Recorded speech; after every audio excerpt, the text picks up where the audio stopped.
विद्यार्थ्यांनी हा प्रश्न विचारला होता की सर कोणत्या जिल्ह्यामध्ये कट ऑफ कमी लागू शकतो. तर या जिल्ह्यामध्ये 100% तुम्हाला कॅटेगरी वाईज आणि सब्जेक्ट वाईज मी तुम्हाला सांगणार आहे की कट ऑफ कुठं कमी लागू शकतो. यामध्ये प्रवर्गनिहाय सांगतो, त्यानंतर तुम्हाला बघतो की 1ली ते 5वी, 6वी ते 8वी, 9वी, 10वी आणि 11वी 12वी पद्धतीने कोणत्या विषयाचा किती कट ऑफ लागू शकतो, कोणत्या वर्गाचा कमी लागू शकतो तेही सांगतो. पुढे बघा, जर संस्था असेल किंवा जिल्हा परिषद असेल, नगर परिषद, महानगरपालिका असेल तर त्या ठिकाणी कट ऑफची शक्यता काय राहते तेही सांगतो. पुन्हा कॅटेगरीचा एक एक कॅटेगरी आपण विचार करत घेऊ, मध्ये एसटी असेल किंवा एनटी असेल किंवा एसटी असेल, आणि मग तुम्हाला कमी कट ऑफचे जिल्हे सुद्धा डायरेक्ट दाखवतो, म्हणजे जेणेकरून एक तुम्हाला सर्वसाधारण एक आयडिया येऊन जाईल की आपल्याला प्राधान्यक्रम कशा पद्धतीने द्यायचे आहे. तुम्ही बघायला सुरुवात केली आहे, तुमचं चॅनल तुमच्या हक्काचं चॅनल गुरुजन. ठीक आहे, आता हक्काचं फक्त याच्यासाठी की जर समजा तुम्हाला मी दिलेली माहिती चुकीची वाटली तर खुशाल त्या ठिकाणी कमेंट बॉक्समध्ये काय लिहायचं, शिव्या लिहायच्या. बाकी लाईक, शेअर, सबस्क्राईब याच्या भानगडीमध्ये काही पडण्याची आवश्यकता नाहीये. विद्यार्थी मित्रांनो, तुम्ही काही एवढे दूधखोळे नाहीत की तुम्हाला सांगावं लागेल ह्या सगळ्या गोष्टी. बघा, सुरुवात आपण प्रवर्गापासून करूयात की ज्यांचा कट ऑफ कमी लागत असतो. माझ्या अभ्यासानुसार हे मी तुम्हाला सांगणार आहे. याच्यामध्ये फक्त SC-BC कॅटेगरी नमूद नाही केलेली, मी त्याचंही सांगतो की तुम्हाला नेमकं कशा पद्धतीने कट ऑफ लागू शकतो. सर्वात कमी कट ऑफ हा लागतो ST कॅटेगरीचा, लक्षात घ्या. आता हा जो मी तुम्हाला कट ऑफ सांगणार आहे हे सगळ्या वर्गांसाठी लागू आहे. मग कुठलीही ती कॅटेगरी म्हणजे कुठलाही वर्ग असू द्या, 1 ते 5 असू द्या, 6 ते 8 असू द्या, 9वी 10वी असू द्या, 11वी 12वी असू द्या. ठीक आहे, सगळ्यात कमी कट ऑफ कॅटेगरीनुसार VJ STचा लागतो. त्याच्यानंतर मग VJA, NTB, C, D, मग त्याच्यानंतर SBC आणि मग कट ऑफ वाढत कुठे जातो बघा, SC, त्याच्यानंतर OBC. आता OBCच्याही वर म्हणजे OBC पेक्षा कमी कट ऑफ कोणाचा लागतो तर EWSचा लागतो आणि SEBCचा लागतो. ठीक आहे, मी या ठिकाणी जरी नमूद नसेल केलं तरी सुद्धा SCBC आणि EWS यांचा कट ऑफ कसा लागतो, OBC पेक्षा कमी लागतो. आणि मग शेवटी सर्वाधिक कट ऑफ लागतो ओपन कॅटेगरीचा. ठीक आहे, आता हा सिक्वेन्स तुम्ही याच्या स्क्रीनशॉट काढून ठेवा, ही माहिती तुम्हाला पुढे कामी पडणार आहे. ठीक आहे, पुढे जाऊ आपण. कमीत कमी वेळेमध्ये तुम्हाला माहिती सांगायची आहे कारण की हा व्हिडिओ थोडासा मोठा होऊ शकतो. आता कमी कट ऑफ कुठे लागतो ह्या सगळ्यांमध्ये वर्गनिहाय जर बघितलं, आता वर्गनिहाय सांगतो आणि विषयनिहाय सांगतो. तर 1 ते 5चा जो कट ऑफ आहे, ठीक आहे, इथं कट ऑफ जास्त लिहिलं आहे पण कमी लागतो. 1 ते 5चा कट ऑफ वर्गांच्या हिशोबाने सगळ्यात कमी लागतो कुठचा, 1 ते 5चा. 1 ते 5, 6 ते 8, 9वी 10वी, 11वी 12वी वर्गानुसार. यामध्ये सगळ्यात जास्त कट ऑफ कोणत्या वर्गाचा लागतो, इथे लागतो 6वी ते 8वीला विदाऊट इंटरव्ह्यूला. त्याच्यापेक्षा जास्त कट ऑफ कुठं लागतो, 9वी ते 10वीला विदाऊट इंटरव्ह्यूला. आणि त्याच्यापेक्षा जास्त विदाऊट इंटरव्ह्यूला इथे लागतो 11वी 12वीला. आता विथ इंटरव्ह्यूचा सांगतो. विथ इंटरव्ह्यू मध्ये जास्त कट ऑफ कुठं लागू शकतो, 6वी ते 8वी, 9वी 10वी. आणि कमी कट ऑफ कुठं लागू शकतो तर 11वी 12वीला. तुम्ही म्हणाल सर असं कसं शक्य आहे, तर 11वी 12वीला आपण जर विद्यार्थ्यांची संख्या बघितली आणि प्रत्येक विषयाचा सेपरेट विद्यार्थी जर कन्सिडर केला तर त्यांची संख्या कमी होऊन जाते. मी तुम्हाला एक नॉमिनल उदाहरण देऊन सांगतो. बघा, एखादा विद्यार्थी आहे समजा, त्याचं BSc B.Ed आहे, ठीक आहे, आणि एक दुसरा विद्यार्थी आहे त्याचं MSc B.Ed आहे. ठीक आहे, आता हीच उदाहरण तुम्ही MA B.Ed किंवा BA B.Ed साठी अप्लाय करू शकता. तर जो विद्यार्थी MSc B.Ed झालेला आहे तो BSc B.Edच्या जागेसाठी ॲप्लिकेबल आहे. म्हणजे BSc B.Edची जर जागा असली तर त्या ठिकाणी 2 उमेदवार फायटिंगमध्ये आहेत. आता MScचा विषय जर समजा फिजिक्स असेल तर हा BSc वाला इथे येऊन कॉम्पीट करणार आहे का, नाही, त्याचं फक्त BSc B.Ed एवढंच क्वालिफिकेशन आहे. MSc वाल्यामध्ये कोणते विद्यार्थी याच्यासोबत कॉम्पिटिशनला असतील या गड्यासोबत, तर तेच फक्त की ज्यांचं फिजिक्समध्ये MSc झालेलं असेल. तुमचा इतिहास असेल, राज्यशास्त्र असेल, मराठी असेल, इंग्लिश असेल तर तुमच्या विषयामधल्याच विद्यार्थ्यांसोबत, त्यातल्या तुमच्या कॅटेगरीमधल्याच विद्यार्थ्यांसोबत तुमची कॉम्पिटिशन राहील. म्हणून माझं वैयक्तिक असं निष्कर्ष आहे की 11वी 12वीचा कट ऑफ विथ इंटरव्ह्यूच्या वेळेस थोडा कमी लागतो. आता याच्यामध्ये रेप्युटेड संस्था जर सोडल्या तर बाकी ठिकाणी तर खूपच कमी लागतो. आलं लक्षामध्ये. म्हणजे 1 ते 5ला विदाऊट इंटरव्ह्यूला, पुन्हा एकदा सांगतो, विदाऊट इंटरव्ह्यूला सर्वात कमी 1 ते 5. विदाऊट इंटरव्ह्यूला जास्त कट ऑफ 6 ते 8, 9, 10 आणि 11, 12. इथं कसा लागतो जास्त. उलट्या क्रमानं विथ इंटरव्ह्यूमध्ये मुलाखतीसाठी कमी कट ऑफ कुठं लागतो, 11वी 12वी आणि 1ली ते 5ला.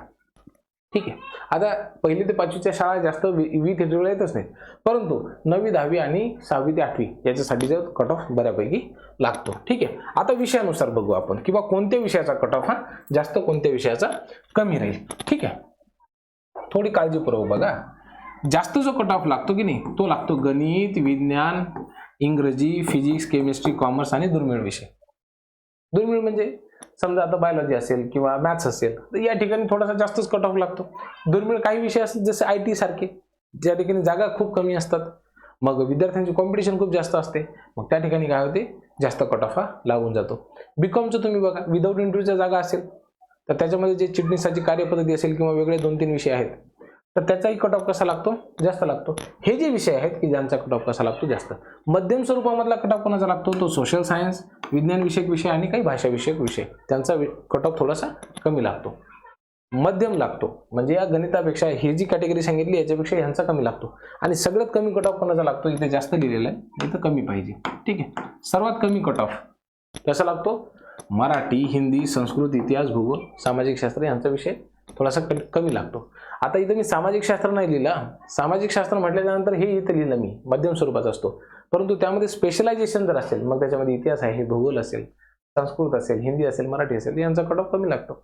वर्ग पुन्हा इकडे चेकआउट करा, हा लक्षामध्ये. पुन्हा जाऊ. ठीक आहे. थोडा व्हिडिओ हा मोठा असू शकतो, याच्याबद्दल मी तुमची माफी मागतो, परंतु त्याला इलाज नाही. आता कमी कट ऑफ पुन्हा कुठं लागतो, तर खाजगी अनुदानित संस्थेमध्ये खूप कमी कट ऑफ लागतो. काही काळजी करू नका. ग्रामीण भागातली जर संस्था असेल तर त्याहीपेक्षा कमी लागतो. पुढं ह्यांच्यापैकी नगर परिषदांमध्ये 2 नंबरला. ठीक आहे. कमी कट ऑफ म्हणजे खालून वर चाललो आपण. कमी कट ऑफ कुठं, खाजगी संस्थेमध्ये खूप कमी लागतो. कारण की हाय कट ऑफ या ठिकाणी जिल्हा परिषद आणि महानगरपालिका, इथे कसा लागतो, जास्त. कारण की ह्यांच्या जागा येतात विदाऊट इंटरव्ह्यूला, ह्यांच्या जागा विदाऊटला, ह्यांच्याही जागा विदाऊटलाच येतात. पण लोक प्राधान्यक्रम कशाला देतात, भाऊ, जिल्हा परिषदेला. मग कशाला देतात, महानगरपालिकेला. काही कार्यकर्ते तर असे आहेत की त्यांना जिल्हा परिषदही नको असते, नगर परिषदही नको असते, जिल्हा परिषद नको, त्यांना काय पाहिजे, फक्त महानगरपालिका, म्हणून ते इथे देतात. म्हणून इच्छा आणि इच्छा या दोन ठिकाणचा कट ऑफ लागतो जास्त. नगर परिषद आणि खाजगी अनुदानित संस्था या ठिकाणचा कट ऑफ कसा लागतो, कमी. ठीक आहे. कमी वेळेमध्ये जास्तीत जास्त माहिती. आता बघा, मी तुम्हाला उदाहरण घेऊन सांगतो. जसं एसटी कॅटेगरी असेल त्याच्यात जर गणित विज्ञानचा कट ऑफ जर विचार केला तर तो कमी लागतो. आणि इतर विषयांचा तर त्याहीपेक्षा कमी, म्हणजे मराठी असेल, त्याच्यानंतर हिंदी असेल, संस्कृत असेल, सामाजिक शास्त्र असेल तर खूप कमी लागतो. उदाहरण सांगतो मी तुम्हाला. मागच्या वर्षी 6वी ते 8वीला माझा मित्र आहे, त्यांचं सिलेक्शन 108 मार्कांवरती झालेलं होतं. आलं लक्षामध्ये, एसटी कॅटेगरीमध्ये गणित विज्ञान असून सुद्धा. म्हणून पॅनिक होण्याची आवश्यकता नाही एसटी कॅटेगरीमधील विद्यार्थ्यांनी. ठीक आहे. एक दुसरं उदाहरण म्हणून सांगतो तुम्हाला.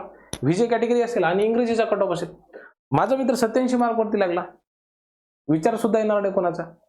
ठीक आहे. तर त्यामुळं काही अडचण नाहीये, तुम्ही या ठिकाणी प्राधान्यक्रम देऊ शकता. आता एनटीपी कॅटेगरीमध्ये सुद्धा ठीक आहे, माझे 121 मार्कवरती माझा मित्र लागलेला होता, खूप रेप्युटेड संस्थेमध्ये. नंतर त्याचं सिलेक्शन जिल्हा परिषदेला सुद्धा झालेलं होतं एनटीपी कॅटेगरीमध्ये. ठीक आहे. तर आता 120, 130 हा स्कोअर जर गणिताच्या तुलनेने आपण कन्सिडर केला तर तो कमीच आहे, बरोबर आहे. तर त्यामुळे त्याचं सिलेक्शन त्या ठिकाणी झालेलं होतं. आता कोणते असे जिल्हे आहेत की ज्या ठिकाणी कट ऑफ कमी लागण्याची शक्यता आहे, त्यांची आपण थोडंसं बघू. याच्यामध्ये महत्त्वाचा जिल्हा आहे भंडारा. तो या मॅपवरती नसेल दिसेल तुम्हाला, परंतु भंडारा जिल्हा सुद्धा त्या ठिकाणी आहे. हे बघा, थोडेसे मागास आहेत थोडेसे जिल्हे. नंदुरबार असेल, गोंदिया असेल, चंद्रपूर, गडचिरोली, वाशिम, आमचा पंढरी नाही, परभणी, जगात जर्मनी, भारतात परभणी. ठीक आहे की नाही. हिंगोली असेल, त्याच्यानंतर इथं गवतमाळ लिहिलं, ते गवतमाळ नाही, ते यवतमाळ पाहिजे. ठीक आहे. यवतमाळ आहे. तर हे जिल्हे तुम्ही प्राधान्यक्रमासाठी निवडू शकता. भंडारा सुद्धा आहे. तसं पाहिलं तर प्रत्येक जिल्ह्यामधला विदाऊट इंटरव्ह्यूचा कट ऑफ हा जास्त लागतो. परंतु विथ इंटरव्ह्यूला जर तुम्हाला जागा आल्या तर तुम्हाला सांगतो मी, इथचा जो कट ऑफ आहे की नाही, तुलनेने खूप कमी राहू शकतो. आमची प्रामाणिक इच्छा आहे आणि तसा प्रयत्न आहे की तुम्हाला कमीत कमी वेळेमध्ये चांगली माहिती देण्याचा प्रयत्न करावा. परंतु डेफिनेटली तुमच्या मनामध्ये निश्चितच काही प्रश्न असू शकतात. प्रत्येक कमेंटला मी थेट उत्तर लिहून देऊ शकणार नाही, कारण की जे जुने आणि नवे व्हिडिओ जर बघितलं तर दिवसामध्ये साधारणतः 2,000 कमेंट हे आपल्या सगळ्या व्हिडिओवर येत असतात. एवढ्या कमेंट्सला पॉसिबलच नाही आहे उत्तर देणं, कारण की मी स्वतः एकटाच हे सगळ्या गोष्टी बघतो, तांत्रिकही गोष्टी बघतो. परंतु मी तुमच्या मॅक्झिमम कमेंट्सच्या वाचत असतो आणि त्यांना उत्तर हे व्हिडिओच्या माध्यमातून देण्याचा प्रयत्न करतो, म्हणजे जेणेकरून तुम्हाला सविस्तर एक्सप्लेनेशन मला त्याबद्दल देता येईल. तुमच्या मनामध्ये काही प्रश्न असतील तर ते कमेंट बॉक्समध्ये लिहायला विसरू नका.